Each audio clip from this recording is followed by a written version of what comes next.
gentlemen, good day and welcome to the Q1 FY2024 earnings conference call of IFGL Refractories Ltd, hosted by Monarch Networth Capital Ltd. As a reminder, all participant lines will be in the listen-only mode, and there will be an opportunity for you to ask questions after the presentation concludes. Should you need assistance during the conference call, please signal an operator by pressing star then 0 on your touchtone phone. Please note that this conference has been recorded. I now hand the conference over to Mr. Sahil Sanghvi from Monarch Networth Capital Ltd. Thank you, and over to you, sir. Yeah, thank you, Jacob. Good evening to everyone, and on behalf of Monarch Networth Capital, we welcome you all to the IFGL Refractories 1Q FY24 earnings call. We are delighted to host the management, and from their side, we have the CEO, Mr. Kamal Sarda, and their CFO. So, without taking much more time, I'll hand over the call to Mr. Kamal Sarda for their opening remarks. Thank you, and over to you, Kamal sir. Thanks, Sahil. Good evening, friends. Thank you for joining IFGL's Q1 FY24 earnings call. I have with me Amit Agarwal, our CFO, and SGA, our Investor Relations Advisor. We have uploaded the results and also the presentation on the stock exchange, and I hope you all have had a chance to go through the same. Just a brief on the industry. In general, the refractory industry has been performing well, barring some weaknesses in Europe because of macroeconomic factors and the Russia-Ukraine conflict.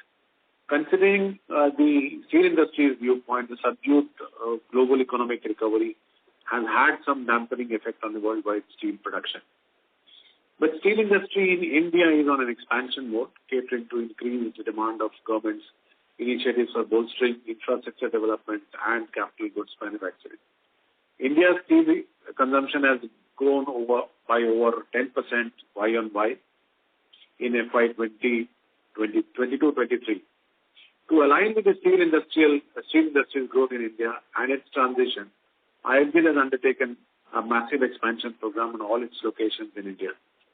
Pursuant to our ongoing capital expenditure strategy, we are pleased to share that we are embarking on the establishment of a new manufacturing facility in Odisha. We have received the green light from the Government of Odisha Investment Promotion Authority, ETNow, for the establishment of this new manufacturing site. We've also got the approval of the land. The location is yet to be finalized. The projected expenditure for this facility will be approximately 150 crore and will be funded through both loans and internal approvals. This upcoming state-of-the-art manufacturing facility is intended for production of continuous casting refractories with an annual capacity of 240,000 pieces. The commencement should start immediately after the land is acquired, and it should take about 18 to 24 months to complete. We have selected Odisha for this new project because Odisha, from the present 30 million ton, is set to grow impressively and massively to 130 million ton by 2030-31. This exponential growth is reinforced by Odisha's rich resources, a good infrastructure, a skilled workforce, and a promising trajectory marked by a robust concentration on steel manufacturing, as I said. Moving to our current capacity expansion initiative at our current manufacturing facilities, the aggregate estimated capital expenditure is about 177 crore, which may slightly come down to 160 crores because of some readjustment of capex. In both in Odisha and Vizag, we have spent approximately 50% of the planned capex so far, and in Kandla we have completed almost, we have spent about 90% of that. The remaining capex is expected to be completed by March 24. Our state-of-the-art research center at Kalunga is almost ready and likely to be operationalized in Q3 FY24. With these enhanced capacities and new production capabilities, we expect to improve the scale of business, which will lead to scaled benefits and operating leverage playing out in the long-term for the benefits for the company. I now hand over to Amit Agarwal for giving you a brief on the financial highlights. Thank you. Thank you, sir. For the quick overview, let me just give you the brief on the financials. Starting with the standalone financial highlights. Total income increased by 2% year-on-year to rupees 230 crore in Q1 FY2024. EBITDA increased by 63% year-on-year to rupees 46.5 crore in Q1 FY2024. Highest ever till date for the quarter. EBITDA margin stood at 20.2% in Q1 FY2024 with increase of 760 basis points year-on-year. PAT was up by 88% year-on-year to rupees 22.5 crore in Q1 FY2024. Now let me move to consolidated financial highlights. Total consolidated income increased by 19% year-on-year to rupees 427 crore in Q1 FY2024. Consolidated EBITDA grew by 72% year-on-year to rupees 59 crore in Q1 FY2024. Consolidated EBITDA margin stood at 13.9% in Q1 FY2024 with an increase of 430 basis points year-on-year. Consolidated PAT was up by 104% year-on-year to 29.6 crore in Q1 FY2024. We are pleased to announce that we have achieved highest ever revenue, PBT and PAT EBITDA in our company history for us quarter. I think with this we shall now leave the floor open for question and answer. Thank you. Thank you very much. We will now begin the question and answer session. Anyone who wishes to ask a question may press star and 1. On the touchtone telephone, if you wish to remove yourself from the question queue, you may press star and 2. Participants are requested to use handsets while asking your question. Ladies and gentlemen, we will wait for a moment while the question queue assembles.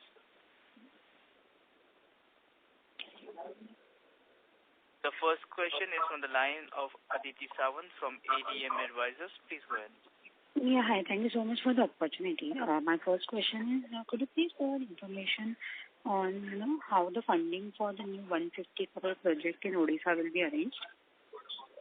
So we have not yet finalized this project. Will commence after the land acquisition takes place. So it should take about a couple of months. But definitely it will be funded by both internal approvals as well as loans. Okay, got it. And the second is, based on the information presented, what are the projected revenue goals for this specific project in Odisha? I think I mentioned somewhere, if I'm not wrong, with the current capacities, the peak turnover will be somewhere around 150 to 200 crores. And then we have the scope of putting up more facilities in that land. We are acquiring more land for that purpose. Okay, got it. Thank you so much for the opportunity. Thank you. Thank you. A reminder to all participants, to ask a question, you may press star and 1. The next question is on the line of Divti from Molecule Ventures. Please go ahead. Hello, sir. Sir, can you list down the key difference in business profile of us versus our competitors like RHI and Vesuvius? I don't know what is that. Can you ask a specific question? That's a very generic, this you can always get it from the market as well. Right. I wanted to understand basically in terms of product differentiation, what kind of offering are we providing in the market given that they are able to have a much higher margin profile over the years. So wanted to understand the key difference. Why have we been lagging behind the industry standards? Now, if you look at our last 2-3 years margin, I don't think we are lagging behind. Of course, they have a wider product basket. We must agree that they are a very large company. They are a foreign company based in India. We are Indian companies based out of. We have facilities outside India as well. But the product, barring the product profile difference, I don't think we have a very significant different margin profiles. Okay. And last 2 quarters, sir, we have been able to do good 13% margins. So going forward, sir, what are the sustainable levels that we are hoping to get in future? In my last call, I mentioned we should be above 12%. So that's the sustainable margin which we have mentioned, 12% plus. And I think in the last last 3-4 quarters, we are around that. Right. All right, sir. I'll join back in the queue. Thank you so much. Yeah. Thank you. Thank you. A reminder to all participants, to ask a question, you may press star and 1. The next question is from the line of Parth Vasani from KK Advisors. Please go ahead. Hello sir, good evening and thank you for the opportunity. Just wanted to know, I had 2 questions. So, considering the Odisha's prominent status in the steel industry, so what is the perspective on the current and future outlook of this sector in the region? I mentioned in my speech, I think you missed, the current capacity, steel manufacturing capacity in Odisha is somewhere around 30-35 million tons, and which is stated to expand to 130 million ton plus by 2030-31. So 130 means Odisha is going to produce almost like 40 to 45% of the Indian steel. So that's the I would say the opportunity in Odisha. Okay, great. So that helps. Yeah. So my second question was on, what specific type of products are we aiming to manufacture at the Odisha plant? And given the overall improvement in our company's margin, so can we anticipate that these products could contribute to the higher margin side? Can you give some guidance on that side? So we will be producing continuous casting refractories, which is used in the tundish, in steel making side of the steel industry. And definitely these are considered to be a higher margin products because of the higher technology. And this will be a state-of-art manufacturing facility with one of the best technologies which we have within the group. And we hope with this the margins should be better. Okay, sir, got it. So that's great to hear, sir. Yeah, that's it from my side for now. I'll return back. Okay, thank you. Thank you. A reminder to all participants, to ask a question, you may press star and 1. The next question is from the line of Dhiral Shah from Phillip Capital. Please go ahead. Yeah, good afternoon, sir. Thanks for the opportunity. Sir, if I look at your segmental mix, and when I look at your India revenue, sir, on a YY basis, the revenue has remained flat. But when I look at the steel, growth under the data, industrial data, so steel industry has grown almost 7 to 9%. Gentlemen, I think there is some disturbance at your back end. I'm unable to hear you properly. Okay, so my question is on India revenue side. So when I look at your India revenue on a YY basis, it is almost remained flat. But when I look at the IFGL data and the steel industry growth particularly, so it is almost grown at 7 to 9%. But our growth has remained flat. I'm unable to hear you properly. Your question is coming a bit smudged. Mr. Shah, may we request you to come to a quieter place and ask questions? Am I audible, sir? Am I audible? You are, but your question is getting smudged. Okay, so at the India revenue side, so when I look at your India revenue on a YY basis, it has almost remained flat. But when we look at the IIP data, and particularly in that the steel sector growth, so steel sector has almost grown 7 to 9% in terms of production. But sir, our revenue has remained flat. So any particular reason for that?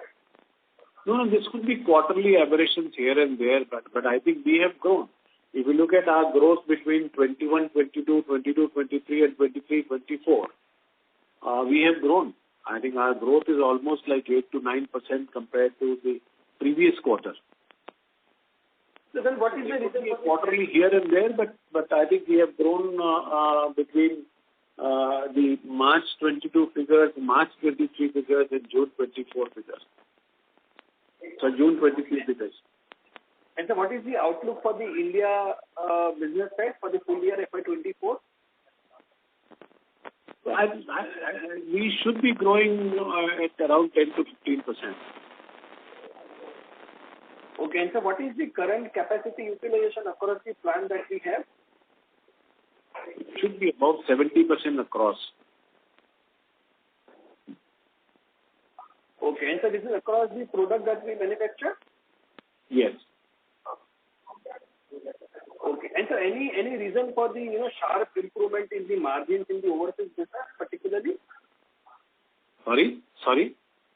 Any particular reason for the improvement that we have seen in the overseas business? So what are the steps that we have taken which has led to the very good improvement in the overseas market?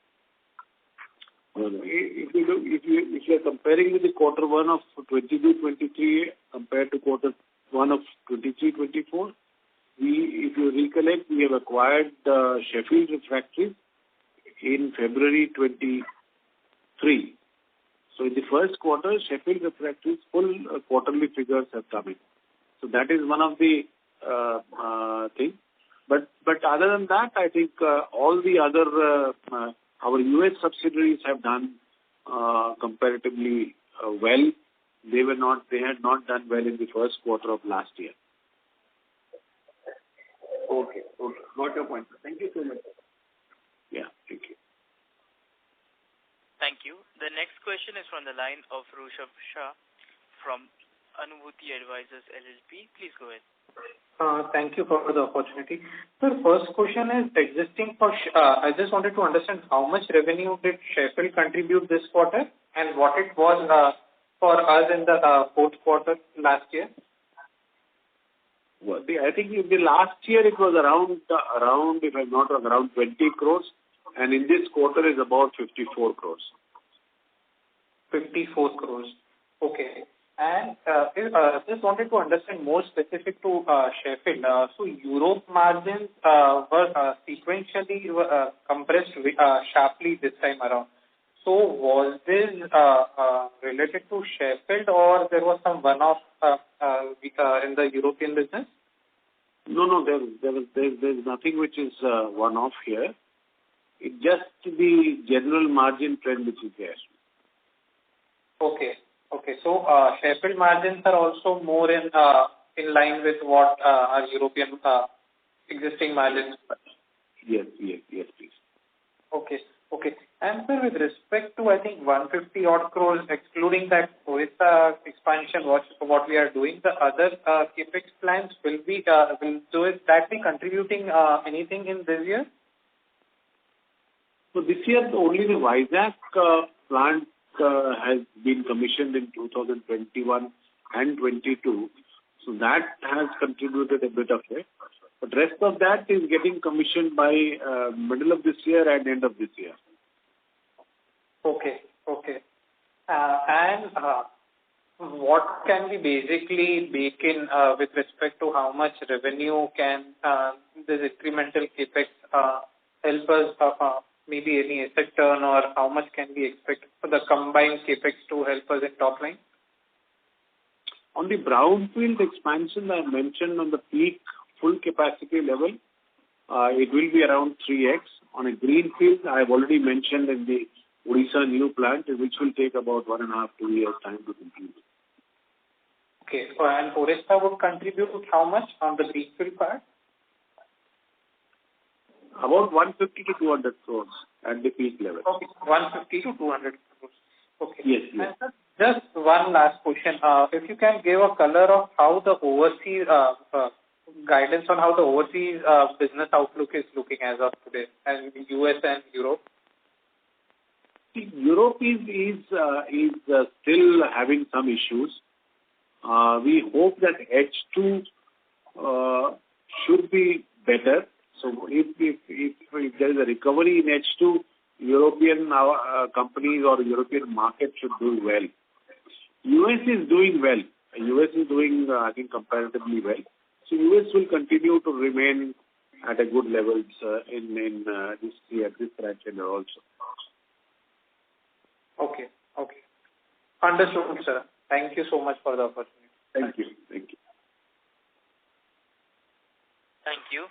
The next question is from the line of Diviti from Molecule Ventures. Please go ahead.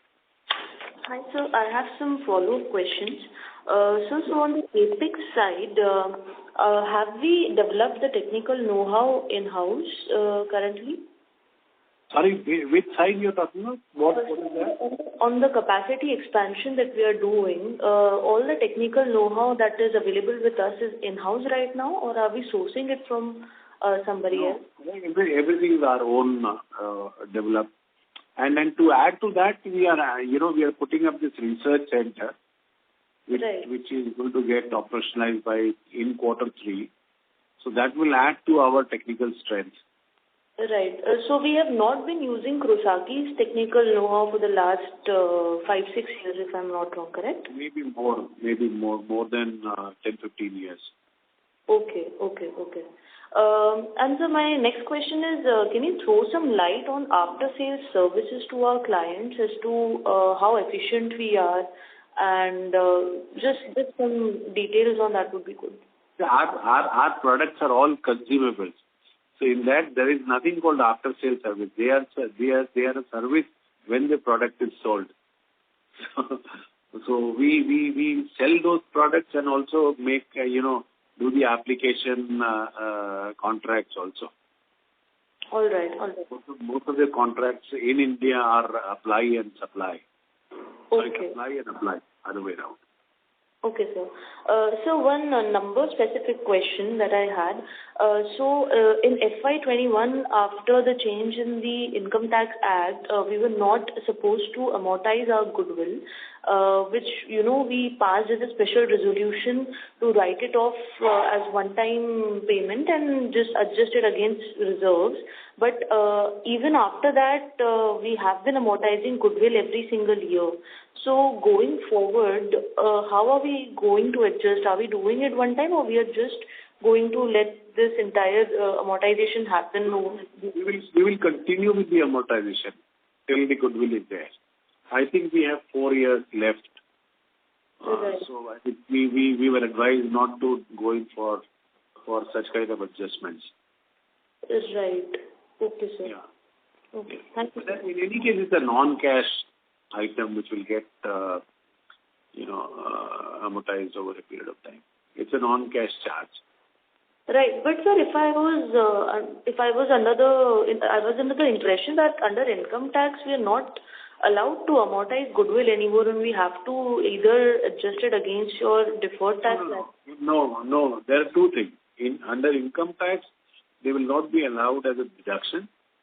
Okay, right. So that's one part of the story. And the second is that amortize, because since the goodwill is already created, as per the Indian accounting standards, the new account in India, we have to amortize this over a period of time. Okay. So we will continue with the amortization. That's I think we have done it. We have mentioned that it will be done in 10 years. 6 years already passed. 4 years is left. So 24, 25, 26, 27. Till it will be done till FY27. Okay, sir. Thank you so much. Thank you. Thank you. The next question is from the line of Sanjay Nandi from VT Capital. Please go ahead. Yeah, good evening, sir. Thank you for the opportunity. Yes, please. Yeah. Sir, recently we have bought a stake of 15% from Kurosaki's. Can you speak a bit loudly, please? Now I'm audible, sir? Yeah, you are, but speak a bit loud, please. Yeah. So recently we have taken the 15% stake from our Japanese parent, like Kurosaki. So what is our thought process going forward, sir? So I don't. That's a promoter's call. So I don't have what will be the thought process. So promoter's stake will go to 72.6% after acquiring the Kurosaki shares. I'm not too sure what They have a plan to source. So they have a reposed confidence in the company, and hence they have acquired these shares, or they are in the process of acquiring these shares. Got it. So can you please guide some price lines at what price we are going to acquire the shares, or?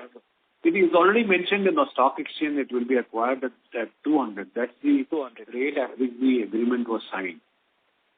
Got it, sir.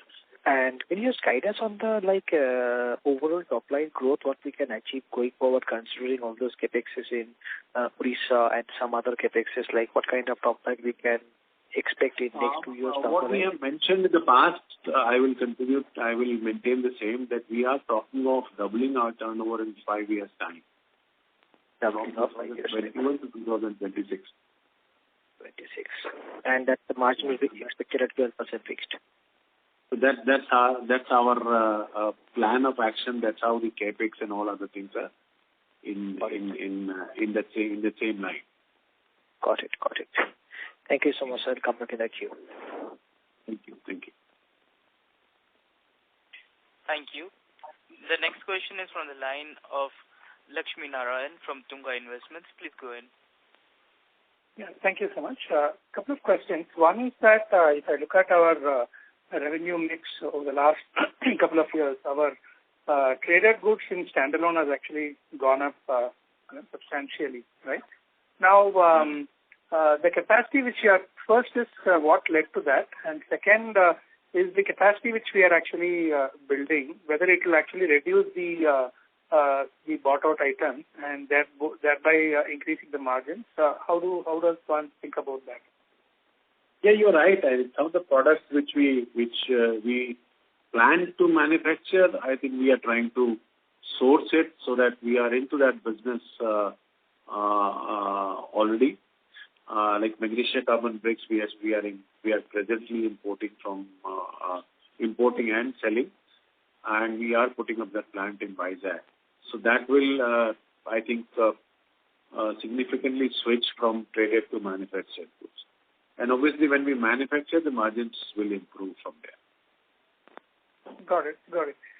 So the capacity which you are building, putting up, right? And how much is actually you have thought through the demand? See, one is definitely the traded goods mix will change, and second, where are you trying to get the additional market from? Other than magnesia carbon bricks, which we are importing and selling, other than that, all are new capacities and new product lines. Got it. And this would be, there will be a mix of domestic and international, or how do you think about it? The Kandla plant is, because it's in a special economic zone, so that capacity is meant for exports. But Vizag and Rourkela, whatever capacity addition, are mainly for domestic market. But then we are free to export from there also. Got it. And what kind of demand offtake certainty you have? In a sense that is there a clear market which you want to organic growth which you are going to handle from there, or you intend to get market share from some other players? What is the thought process? It will be a mix, but primarily if you look at, I mentioned that in the Odisha market, Odisha state from current level of 30-35 million tons to 130 million tons in about 8-9 years time. That itself is a huge capacity expansion in India that will increase the demand significantly. So major part of the demand, the additional demand, will come from the new capacities. Got it. And if you look at last year, our export benefits has actually declined from 10 odd crores to almost 3 crores as per the annual report, right? Is it directionally would go down, or is it because of the ROTEP plan that it will actually get augmented elsewhere? How does one think about the export benefits? No, so in the past, if you, I don't know how much you are aware of. So we had this MEIS scheme. So there was a huge backlog which the government decided to hold back, and they released. They had given a sort of a window where they allowed all the old MEIS to be released. So that was there in the past, and now it is only ROTEP which is there as a export incentive. So I think the current levels would continue as it is. Nothing one time or a big chunk from 3 crore to 10 crore will not happen. Got it. So coming to made in India, sold in India revenues, right? What percentage is actually into flow control devices, and what is the non-flow control devices? Broadly the mix, and how that has actually changed over the last 5 years? So most of the products which we make in India is in the ladle and tundish. Mm-hmm. And if you look at the quarter one FY24, our domestic sale was around 60% of the total sale. Got it. Most of it is in the ladle and tundish area. Got it. So one suggestion regarding your investor presentation, if you can also add the performance on a quarterly basis, if possible, of your international businesses separately, like the one which you give in the annual report. It will be helpful for us to understand your different international subsidiaries, how they have been performing. That information is not available. I think what is more important is how the company is doing as a whole. There's no point of going so much of detail into what our individual subsidiaries are doing. We do changes here and there, but what is important is to project that what is Indian operations doing and what is our overall company performance, on a consolidated level. So that is where we thought that we must focus on, and that's where we will try and push our performance to the investors as well as the research team, instead of going into too much of a detail into and bogging everyone. What is each individual company doing, and there'll be lot of questions which are possibly what you are more interested in. What is the overall company doing? That's how we would like to keep our focus in the investors' presentations as well. Got it.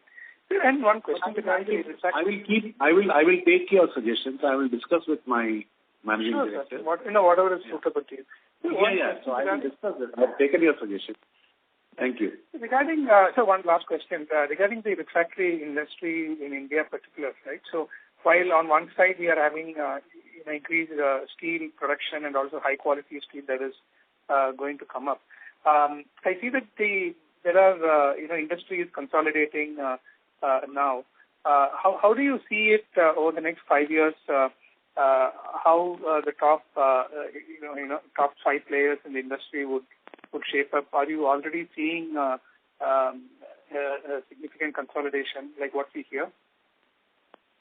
See, in my personal view, the large part of consolidation has already happened. If you look at in today's refractory industry segment, the top 5 companies would contribute almost 60 or maybe around 2/3 of the Indian refractory. Mm-hmm. I think the consolidation scope is there. I'm not ruling it out. But already the large companies are already acquired by large groups, or here and there the consolidation already taken place.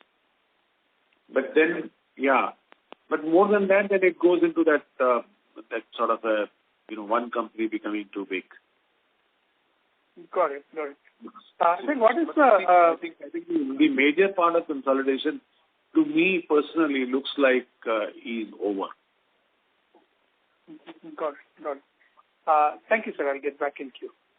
Yeah, thanks.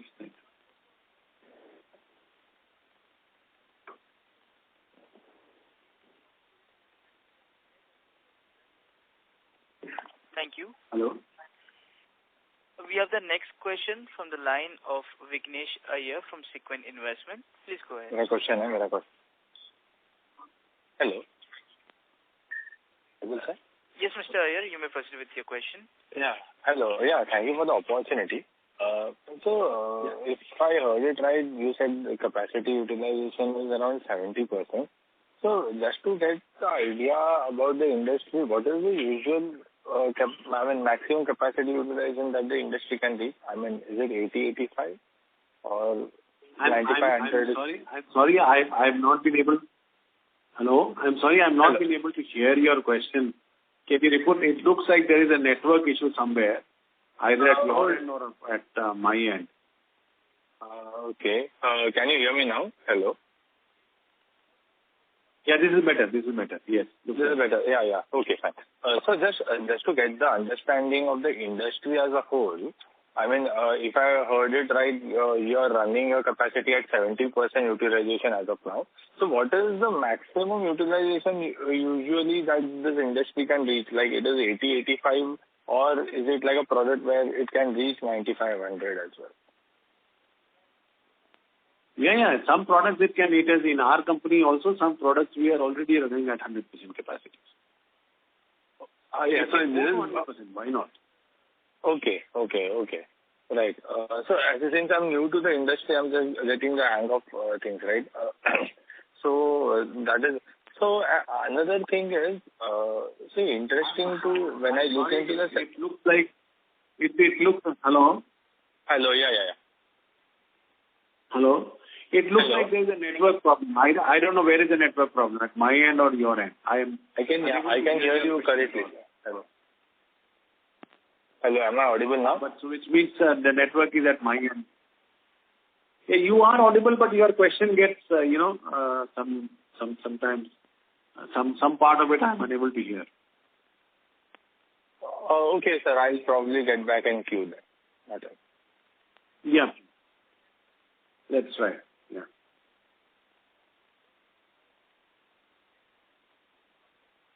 Thank you. The next question is from the line of Gunit Singh from CCIPL.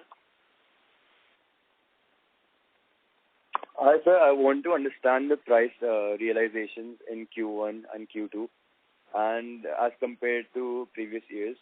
And I want to know that have we taken any drop in the price realizations?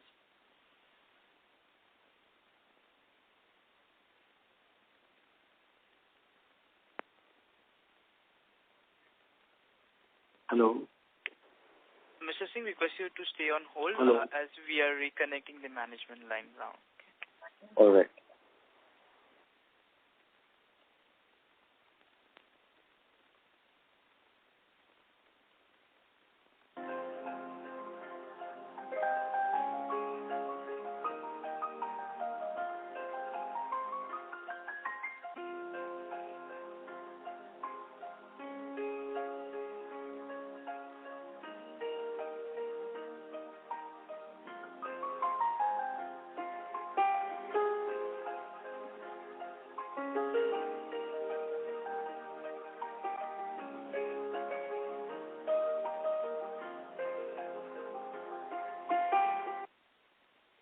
Ladies and gentlemen, we have the line for the management reconnected now. Thank you, and over to you, sir. And we have Mr. Gunit Singh from CCIPL. You may proceed with the question, Mr. Singh. Hi, sir. Firstly, I would like to understand what is the outlook for FY24 in terms of top line and bottom line? So top line, I mentioned we are talking of growth somewhere between 10 to 15%.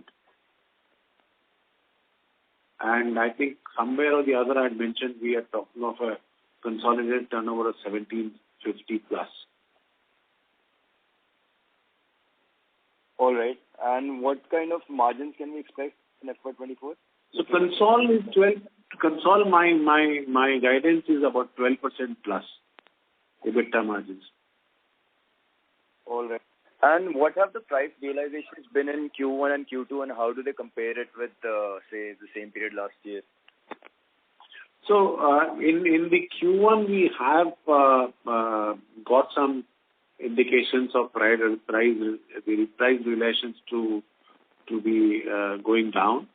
Q2 will also see something, but I think it's compensated by the overall softening of raw materials, softening of freight rates, softening of fuel costs. So to a large extent, I think that it will compensate that. But we'll have to watch in Q2 full or maybe FY23-24 full year, because orders keep on coming. They are all like continuously keep on coming. But yeah, there is a pressure on price reduction. All right. So the 1750 CR target that we have set, would it still stand if the prices stay at the low level? Yes. All right. That's all from my side. Thank you and all the best. Yeah. Thank you. Thank you. The next question is from the line of Rajvi Shah from Money Curve Investment. Please go ahead. Thank you for the opportunity. My question is, are domestic sales currently showing an increase, and what percentage of Indian business turnover do they constitute? And could you provide some perspective on whether this proportion is expected to change in the future? So we have put a very specific focus on the domestic steel industry. Domestic marketing team and entire focus has been given a good big boost. So we expect the domestic business to grow faster. Having said that, the European business is down because the export business is down because of the slowness in the Europe and the Middle East segment. Once that improves, we expect the export also to come back. Okay, sir, it helps. Thank you very much. Yeah, thank you. Thank you. The next question is from the line of Karthik Shah from Point Investment. Please go ahead. Hello, sir. So I have one question for you, sir. So government aims to cover some refractories in PLI 2.0 next scheme. So how will this change things for us, and by when is it likely to be announced? Any idea? No, we don't know when it will be announced. So we have to wait what kind of PLIs they announce for the refractory industry. So once they announce only, then we'll be able to say exactly what do they mean by. I think there was some news article in the newspaper today also. But we'll have to wait what they announce. Wait for the scheme details, and then only we'll be able to say that whether it benefits the entire refractory industry or specific refractories. Okay, sir. Sure. Thank you. Yeah. Thank you. Thank you. A reminder to all participants, to ask a question, you may press star and 1. The next question is from the line of Sanjay Nandi from VT Capital. Please go ahead. Yes, sir. Thank you for the opportunity, sir. Sir, just two lined up questions. Like, our peers named Vesuvius, they are trying to come up with some new product called mold powder. So are we planning to put some premium products apart from our existing products what we make, so as to improve our margins? I'm sorry. I'm unable to hear.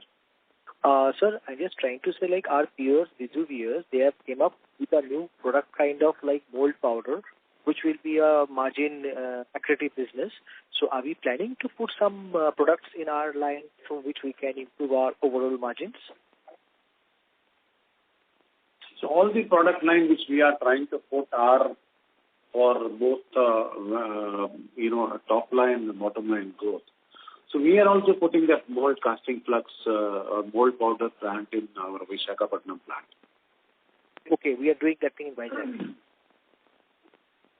Yes, please. Yeah. Okay. And sir, are we manufacturing any running mass or products like that in our portfolio? Yeah, we do manufacture. Okay. And sir, are we planning to use some recycled refractories like what RHA has guided to be using that thing in their product line to which they can reduce their costs? We already do. It's continuous process. Oh, we are already doing it. We already do recycling of our internal rejects, also try and use some rejects from the steel plants which we bring back. Our own products which are used. Can you please guide us? Recycling has to be done because... Okay. So I think we should be doing about 10-12% of our total. 10-12%. Got it, sir. That's it. Thank you for my side, sir. Wish you all the best. Okay. Yeah, Thank you. A reminder to all participants, to ask a question, you may press star and 1. The next question is from the line of Lakshmi Narayan from Tunga Investments. Please go ahead. Thank you again. So if I just look at your standalone, raw material purchase, we purchased close to 30 crores of refractories from our China monocon, right? Tianjin monocon. Can you just help me understand what exactly we purchased? Is it a raw material we purchase for making something, or is it the finished product itself we buy from them? It is a mix of both.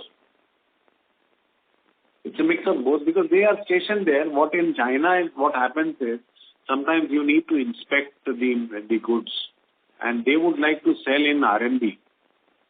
That's how they try to do business.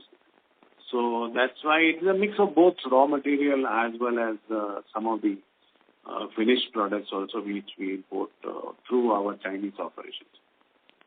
Got it. Sir, and if I look at our India sales, what percentage actually goes to these large integrated steel companies, and how much is to the tier 2 steel companies like Usha Martin and the likes, right, Kalyani, etc. And how that mix has actually changed. The reason why I'm asking this question is that a couple of years back when we met, you talked about we getting into some of the JSW large things in a very very large manner, right? So I just want to understand how our mix of so we are present in all the large steel mills. Correct. Including the public sector plants. Yeah, we're there in all the steel. You talk of JSW, you talk of JSPL, if you talk of Tata Steel, definitely Tata Steel Kalinganagar presence is comparatively smaller, but we are trying to increase our shares there. But then we are present in almost all the large steel mills in India. Got it. Given that Tata Refractories itself has actually become quite large, right? Is it one of the reasons where our share in Tata Kalinganagar has actually come down? No. There's no linkage to that at all. Tata Refractories is no more a Tata Group company. It's a Kurosaki Group company. So any kind of the earlier preferential treatment, I don't know what is the status of that today. So in India, they are no more a Tata Refractories. They are a TRL Kurosaki Limited. Got it. Okay. They don't have preferential. That's interesting. So in our India sales, how much is to large? I mean, now that you said you are across all, but what percentage broadly is it, like 80-90% to these large? SAIL, JSW, and Tatas, and what is the mix between large and? See, for us, we don't differentiate that. I don't have that figure right now. For us, a customer is a customer. As I mentioned, we are present in all the large steel mills, including the public sector undertaking, and the business is growing. That's what is more important for us. But I don't have those figures, how much is large and how much large is growing, how much small is growing. But every segment is growing, that much I know. And every steel mill which was small in maybe 5 years back, today is a very large steel mill. Got it. Okay. So we cannot afford to differentiate someone with a small steel mill or a large steel mill. Yeah, there is a mini mill segment. Yes, and there is the other segments. So that is what it is. Both these segments are growing fast. Got it.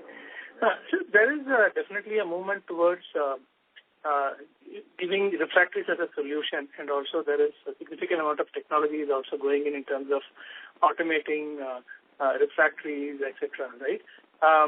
And how are we thinking about it, and how much of our revenues come from these kind of solutions, right? Saying that X number of heats, this can actually withstand, right? So what has it changed over the last couple of years? Somewhere around 80% of our revenues, if not 80, about say 70% of our revenues come into the performance contracts, which we call it like, performance contract means either a per heat or a per ton of steel produced, and we are paid by that. So around 70% of the domestic sale business comes from that. Got it. Has it? That should be the breakup for any other refractory company. Sorry? It could have been about 50%, or it could have been about 50%. So that is now increasing. Got it. And in terms of I don't have the figures, but I'm just guessing. Got it. So there is talk about automation in refractory industry in terms of how the products are being applied, right? How we are taking up that challenge, and I mean, how are we poised to provide automation in the Indian steel application is very, very limited. Very, very limited. There's hardly any.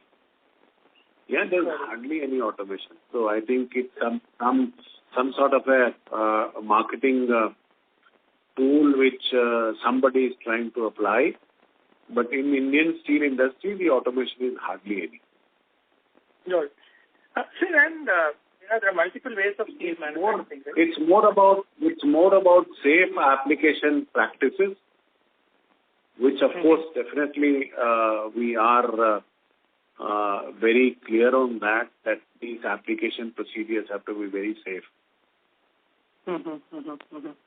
And sir, in terms of our repeat business, right? Is it fair to assume that almost all of our business is repeat business?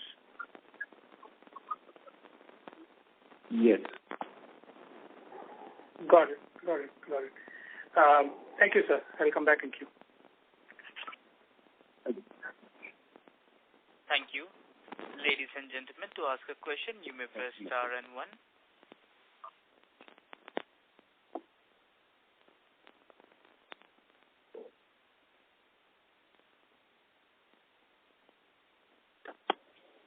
As there are no further questions from the participants, I now hand the conference over to Mr. Sahil Sanghvi from Monarch Networth Capital for closing comments. Yeah. So I just wanted to thank Kamal sir and Amit sir for patiently answering all the questions, and also want to thank all the participants on behalf of Monarch Networth for joining the call. Kamal sir, would you like to give any closing comments? No, I think thank you very much. It has been a good question answer session. I hope I've been able to answer most of the queries. And in case you have any further queries, you can contact SGA, our investor relation advisors. And thank you all very much for the participation, and thanks Monarch for hosting this call. Thank you. Thank you, sir. Thank you. On behalf of Monarch Networth Capital Limited, that concludes this conference. Thank you for joining us, and you may now disconnect your lines.